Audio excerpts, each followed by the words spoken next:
Hi, this is Professor Keeley. Welcome you to week 3.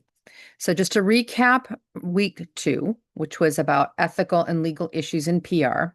Um, One of the things I want you to continue to do as you go through this course is watch the news, right? You're going to see a lot of PR issues happening right now, or anytime. They've been happening forever, right? And so that's what is really important um, about PR. And if you know me by now, if you've taken several of my classes, you'll know that I'm not real thrilled with what the content is out there in textbooks because I don't feel like it actually reflects how it works. So, when you're reading about ethical issues in PR writing, that does reflect writing issues because writing, things that you say and do can be taken to court, right? So it's really important what you look at, what you put in your press release, and that type of content is very carefully worded to make sure that you are not giving away information that can harm you in the law.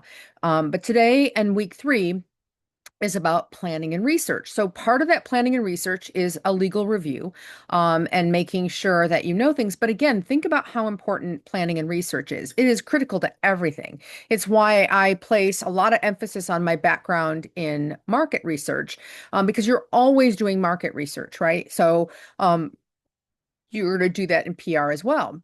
So think about what's going on with Blake Lively, Ryan Reynolds, Justin Baldoni, and now Taylor Swift. You want to think about doing the research, right? Because, for example, if Taylor Swift, who is, arguably one of the best marketers that's out there, and her PR agent is Tree Payne, and she's been with Tree Payne forever. Like Tree Payne left a big music company to work exclusively for Taylor, because obviously she saw where Taylor was going in the trajectory of her career and was able to establish her own company and do all that because of it. But if Taylor Swift, for example, who should be savvy about PR right now, had really done her research on some of the things that Blake Lively was telling her as a friend, she may not have said or done a lot of the things that she did. So as we go through this course, you're going to specifically see a lot going on with Taylor Swift. And whether you like her or not, this isn't a conversation about her music. This is a conversation about PR, right?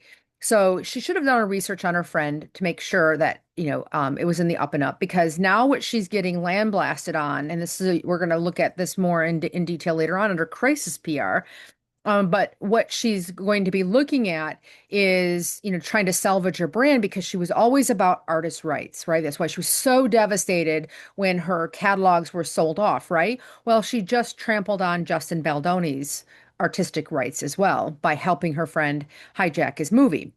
So keep reading those articles as you go through this. But planning and research is about, again, you're wanting to think about a strategy. Like, what is your strategy in PR going to be? Is it that you're going to only go to certain news organizations? For example, Taylor Swift only goes typically to a little bit on People Magazine, but Daily Mail a lot. They write favorable articles about her. So you wouldn't want to pick a media source that has been critical of a topic that your artist is interested in and or the artist themselves. You want to be very careful about the media outlets that you're using. In Britain, for example, the Sun, the Daily Standard, all of those are typically tabloids. All right. Somehow they've morphed into quote news organizations, but they're not. They're no better than the National Enquirer here in the United States. So again, you want to think about the reputation of the sources that you're going to use. Where, for example, the rise of the podcast, right? That, a lot of people will go to a podcast to kind of air out what's going on, to have their say, but podcasts can be tricky as well because the interviewer, like a Joe Rogan, can interview and say and ask any questions they want, and the conversation can go all over the place. So how do you prepare your client to go on a 3-hour podcast where anything is open, right? You can do that, but you have to be able to really prep your client, and set boundaries for, you try to set boundaries for what the interviewer can and what they can't, and ask. On the other hand, when you don't want to be perceived as somebody who's got all these boundaries, right? You want to sound like you're authentic and it's an authentic interview. Then you have to prep your client to have boundaries, meaning how do you, if you're asked a certain question, how do you deviate? How do you answer but not answer? So there's a lot of planning and research that goes on. Now, if you're a PR agency, that research also includes going in and taking a look at the company itself, not just, and looking at what the company's done, what money that they have spent in philanthropy, because that can kind of hurt you as well. It can help you hurt you. You want to also know about the executives and people that work for them.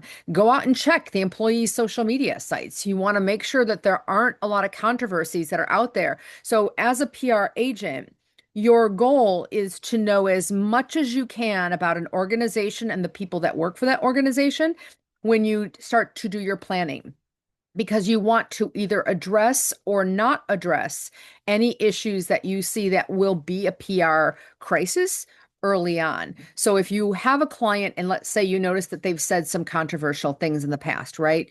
And maybe they're not on the radar of the media right now, but you know you're going to be doing this full court press campaign. Tell them to take their posts down, right? Get rid of all those old posts, because usually what happens is that if you become newsworthy, like a Taylor Swift, the minute you post something, they'll do a screen capture of it, knowing that people take it down, right? So if you have a company that's coming to you and saying, "Hey, we want to start to lift our profile up," you want to do your research and also include the employees. If they find out you've got an employee who's extremely controversial, you want to either have them take it down or fire them, right? And get rid of them or de-escalate their role or something so that you protect and insulate the company before this media spotlight comes out. Because when that spotlight comes out on a person or a company, it is bright and it is unpredictable.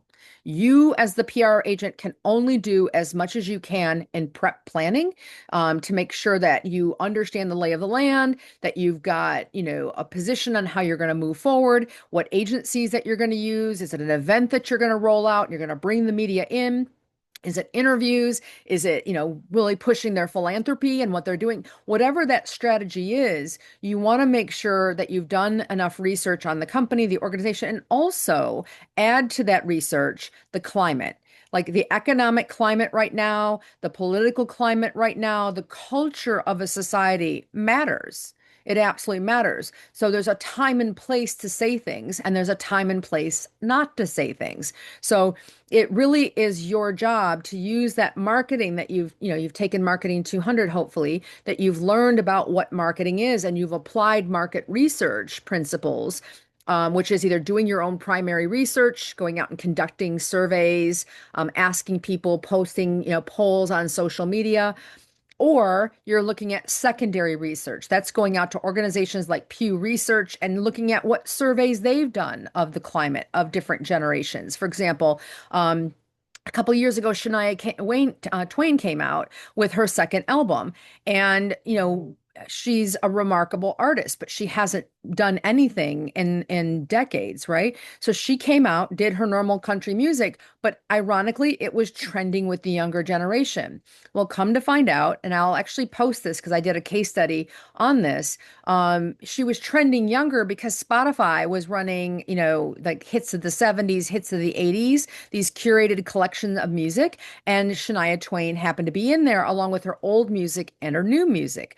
So there's a lot of research in a lot of different areas that you need to do, as you're strategizing. So there's the research part of it, knowing everything you can about everything, and then the planning part of it. How do you overcome objections? How do you create a narrative, that you put out to the media? Because I will leave you with this. When you put out your narrative and you put out this strategy for your client or yourself or your client's company, once you involve the media, it is unpredictable the way it will go. And that's why your relationship with the media becomes really important, because if they like you, maybe they don't go hard on the paint. And again, go look at the Wall Street Journal or the New York Times article with Blake Lively and how that mess has played out into her lawsuit. As well, because that case, and why I keep pointing to it, is a real great spotlight public relations and what you can do to offset negative stories and what you can do to create positive stories. You can create a narrative that trashes your competition, and I would be very careful of that. Typically, you have people monitor, your competition so that you know what's going on. So there's all of that I want you to consider when you're thinking about research. And then what that research, how are you going to plan? So that would be week 3, chapter planning and research. Hopefully you enjoy it. I love market research because I never like walking into situations that I'm not prepared for. So have a great week.